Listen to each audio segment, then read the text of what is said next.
Hello everyone, this is Mumbo here, welcome back, and today we are back on the HermitCraft server. I believe it is now episode 38, and that is just pretty awesome. Oh, I'm placing iron as usual because we have got absolutely tons of the stuff. In fact, I'm going to start off this video by giving you an iron update. We all love this, so let's take a look. Obviously, all of these chests are full. Let's see where it's come up to. Yeah, it's got up to there. Hasn't got up to there, so I chose the right row immediately. We are now up to there. So we have got all of these chests filled with iron, as you can see, and we also have all of those chests filled with iron, and we have a handful of iron blocks. By the look of things, someone has actually taken some blocks out of there, which is nice. It's nice to see that the other hermits are coming over here. Now, as you can see, I have not done anything on this area, and I just realized something. Some of you OCD guys must be going absolutely mental because these glowstone pieces, they are off-centered. That's got to be driving you crazy, and you know what? I'm going to keep it like that for the minute because I haven't fully decided what I'm going to be doing over here at the minute. I asked for suggestions of what I should do in each of these corners, and I still don't really know yet, and I don't think I'm going to be working on that in today's video. A lot of people were saying that I should put an iron golem face in there, which I actually think would look really quite cool, and come to think about it, it might be roughly the right size, so that is definitely worth considering, let's be honest here. But the first thing that we will need to do is the floor. But before we do any of this, before we do any of that kind of business, I gotta let you know that midweek bonus episode this week, I did a world tour and I missed off 2 extremely good points of interest, which was a little bit of a schoolboy error by myself, but we are now going to head over there and check out what they've got to offer. And here we are. Hopefully you recognise this place. I was here probably about 15 episodes now, so they really are racking up, but you may recognise it. It is a Zoomer-Void's base, and I'm going to try and work out how to get out of here. This guy, if you don't know him, he is just the hoarder of the server. He collects so many materials, I can't quite get my head around it. Look, stacks upon stacks of sandstone, that just keeps going on. We have got probably stacks and stacks of stone, and loads of dirt. I'm going to assume more sandstone, more dirt. It just goes on and on. We've got glowstone galore. I mean, this is who I'm going to have to go to for glowstone because I hate the nether. Look at that. That is just, that's unnecessary. He's a farm. He is a farm in himself.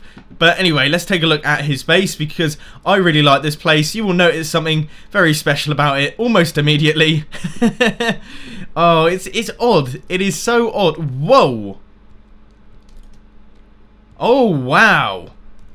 Oh, I saw him working on this in one of his episodes. We will take a look at that in a minute. We've got a bit of, like, an exclusive new thing that even I haven't really seen yet, like, fully. But anyway, as you can see, he has been just going ham around here, placing down stone, taking out the whole area. He's creating a bit of a wasteland, and it looks absolutely awesome. Obviously, you can see he is living inside a a desert temple, so that's really nice. He's got his farms and things, and then these little water streams that you see here.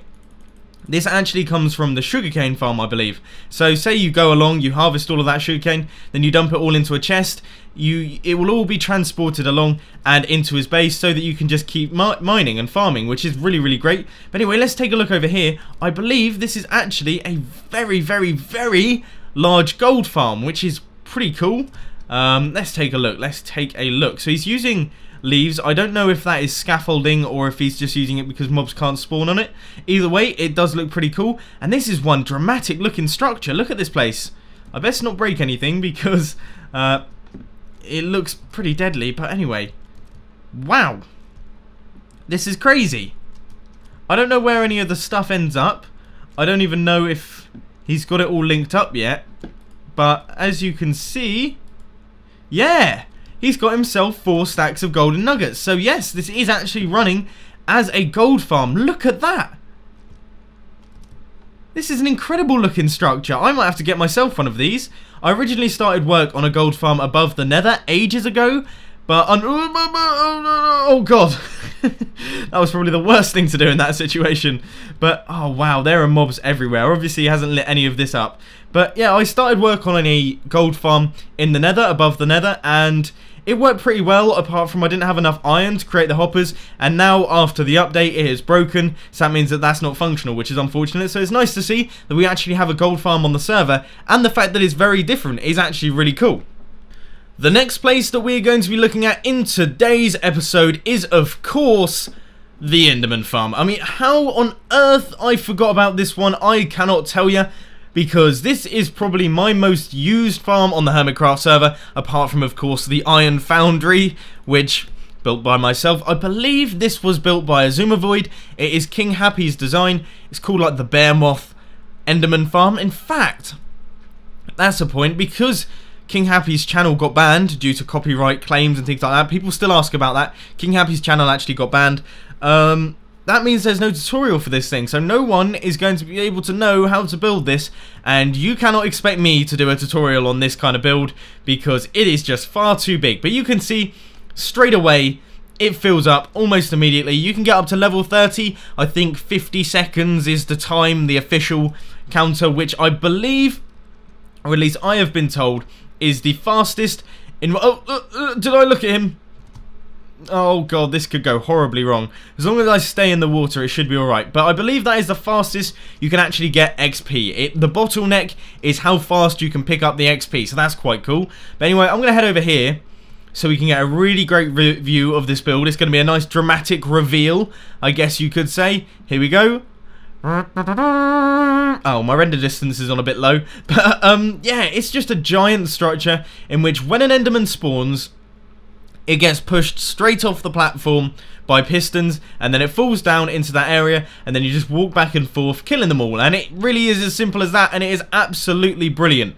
Now, I've just realised I have just looked at a ton of those Enderman...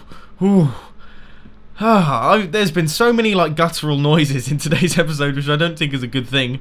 But I'm just keep panicking, thinking I'm going to die. So here we go. Let's run back over. You've seen the Enderman Farm now. It is an incredible place. It allows you to get tons and tons of enchanted books, pickaxes, shovels, whatever you can shake your stick at. So it is brilliant. It's the thing that I use the most on the HermitCraft server, and I absolutely love it. So thank you to Azumavoid for building it, and a big thank you to King Happy for designing it. But anyway, now on to what we're going to be doing in today's episode.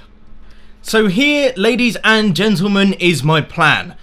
I want to build a fully automatic tree farm, or at least not a fully automatic one. I don't want to be using withers or creepers or TNT or anything like that, just because I don't really like that kind of design, and also using withers, that is scary. Don't have any wither skulls as it is, so big problems there. Don't want to be doing with that. But I have recently designed a really great automatic tree farm that pushes all of the wood off into like a 12 by 12 area. You know the drill, you've probably all seen them before. And I think it would be really great to have one over at my base, because obviously there is one at King Happy's base, but that is such a trek, and I'm lazy, you know, I'm putting on the pounds a little bit. I don't want to be walking that far, and I think it would be really good to have one in the base. And this seems to just sort of lend itself to it, because we could have like the tree farm in one corner, and then all of the wood storage, and eventually we could build it into a really nice big jungly building, and it would be a nice addition to the base, because let's be honest here, we haven't done a whole lot around my base recently. You know, we started work on the donator village, and the donator village is nice, but I don't know if we're really going to be continuing it on because of the new donator system, which I'll run you through in a couple of seconds. I've had a few issues with that, so I best bring those up in a bit. But yeah, you know, there's a few things in the base. You know, we've got the phone mast, we've got the Corrales statue, obviously my mob farm, and then the ring, but it hasn't changed for a huge number of episodes now, at least not on my part, basically. So it'd be nice to have a new structure in, and I thought that doing this area would be good. So what I'm going to do is I'm going to flatten it all out so that it's a nice even playing field, and then we shall begin the construction. There we go. So our lake is now gone, and a couple of the bushes have been removed. You know, same old job, and this is roughly where our tree farm is going to go. And I've got a bunch of decisions to make before I place any form of block, okay? Because obviously the tree farm itself is fairly big. It's probably going to go, I was thinking around about here, and it's quite a large structure. I think it's like 8 by 9, so very compact, I must say. It's a good little design, but it is quite big. It's going to take up quite a lot of space. But the main thing is, after you've done that, obviously you need somewhere for all of the logs to go. And that takes up quite a big 12 by 12 area. So it's just all worth considering, and I haven't yet decided if I'm going to do the old outside redstone or if I'm going to do like a building cover-up job. Don't know yet. I couldn't tell you. So these are a bunch of things I'm probably going to have to run through in my head, but I might as well just get started and just start building. I'll build the redstone out of a nice block type, for example, stone brick. That always looks good, and it fits in with our jumble temple. So yeah, that might be an idea. And then if we do end up covering it up, it's not a big deal, because I've got tons of smooth stone over at the spawn chunks, which I'm now going to have to go and pick up. So I think that sounds like a plan. So let's begin.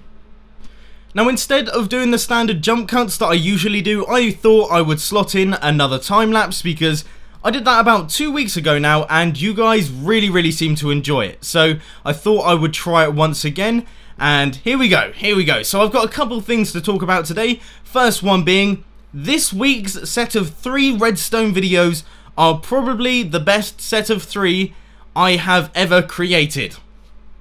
There we go. That has really set the scene for the week, hasn't it? You guys are going to be sitting in your seats waiting in anticipation for the videos to release. I don't know if I've bigged it up too much, but really I feel like this set of 3 videos are just the best set of 3 I have ever released. I sort of treat my videos in weeks, and this is definitely the best one recently anyway. So I am very excited for the week ahead. And you guys can look forward to it too. I've got the return of practical skills, which is always nice. I've got a really great high-low tech video, and I've also got a pretty good tutorial as well. So you can look forward to that one. Now, the next thing that I want to chat to you about is Mumbo Mail. You know that thing that I set up where if you donate over £50, you get yourself some Mumbo Mail, which is like a handwritten letter from me. It's all very nice and fancy, and I'm super excited to send that out to those of you who donated. Ever since I announced it, I think we've had 2 or 3 £50 donations, which is absolutely amazing. A massive thank you to you guys. All of the money that is donated goes in towards the channel. For example, I am now going to buy a boom arm and a pop filter for my microphone, so you can't get all the because they're quite annoying, especially for headphone users. So yeah, that is what is planned. Also, I'm going to be getting a new fan for my computer, because people have been commenting saying, look dude, I can hear your fan, your computer sounds like it's on its last legs. I'm like, no, it's just my fans are a bit rubbish. So yeah, that's what I'm going to be buying. But anyway, that is completely unrelated. The Mumbo Mail type deal, right. So I've got all of that sorted out. Everything is designed on my computer. It all looks great, so you can look forward to it looking good. But the issue is that I need a printer. So I am ordering one tonight. It is a very expensive, it's like £190, A3 Canon printer that can print in a resolution that is far higher than HD. So you are going to get some ultra 4K business type deal on your letter, so you can look forward to that. It's going to look really nice, and hopefully this little handwritten letter should be like a personal thing, and I'm looking forward to it. Basically, it's going to be a nice little experience. I'm looking forward to going down to the post office and posting that bad boy, so that you can, those of you who have donated, you can look forward to that one. The last thing that I just want to quickly mention is the PO box situation. For those of you who haven't been around for too long, I've been humming and hawing about getting a PO box. I've seen other YouTubers do it, and they seem to have had great fun with it. But obviously, these things cost money. PO boxes actually cost quite a bit of money. It's like a subscription. You subscribe to a PO box. And I don't know, I'm in like 2 minds, because obviously money isn't infinite. I can't just go, you know what, I'm going to buy that, I will have that, without thinking, will it be worth it? What I would need to know is, would people actually send things in? And obviously, I know I'm not expecting to make the money back. You know, I think these things cost about £120 a year. I am not expecting to receive £120 worth of gifts through the post. What I would really like to see is sort of genuine personal stuff. Things like handwritten letters. Like, I would feel like the PO box had been made worthwhile. It paid for itself if I got a letter from like a 7-year-old who had just really tried his hardest to write me a letter. You know, it was like, hello, your awful grammar, terrible spelling, and things like that. But it's nice, it's really lovely. Like, hello, Mumbo, I really enjoy your videos. They is really good. Thanks for all of the HermitCraft. Love from Jimmy, age 7. You know, that would be brilliant, and I would absolutely love that, and I would feel like that was £120 well spent. But obviously, if I bought the PO box and then nothing arrived in it, I'd sort of start thinking that was a bit pointless, wasn't it? But anyway, that's enough of me waffling on. I'm not going to talk any further. You have had enough of me, I'm sure. Let's get back to the Minecraft stuff. That's a lot more enjoyable. Now, the time lapse has ended, and I have definitely chosen the worst time to start recording, to showcase what I've been up to. It is dark, it is raining, as always on the HermitCraft server. It just feels like everything is just falling around me. For anyone that's wondering why my voice just suddenly went really high, that is the noise that I make when I realise that I'm running low on disk space and the recording is going to end very shortly. So there was my urgent voice, but as you can see, my tree farm isn't looking much like a tree farm, but it is looking like a functional redstone build, and that is the main thing. Now there's a fairly substantially big thing missing. I apologise for the rain and the darkness. I can't see anything, you probably can't see anything. But that's just what we're going to have to live with. Like, obviously, I don't have any of the wood on the faces of these sticky pistons. In fact, you don't know that they need to be there because I haven't uploaded the video yet. I'm speaking as if you've seen the video already, but you haven't. And I've just given a spoiler as to what videos are to come, so you've got this to look forward to. But anyway, as you can see, I don't have any of the wood on the front of these pistons. So, I need to stop doing that.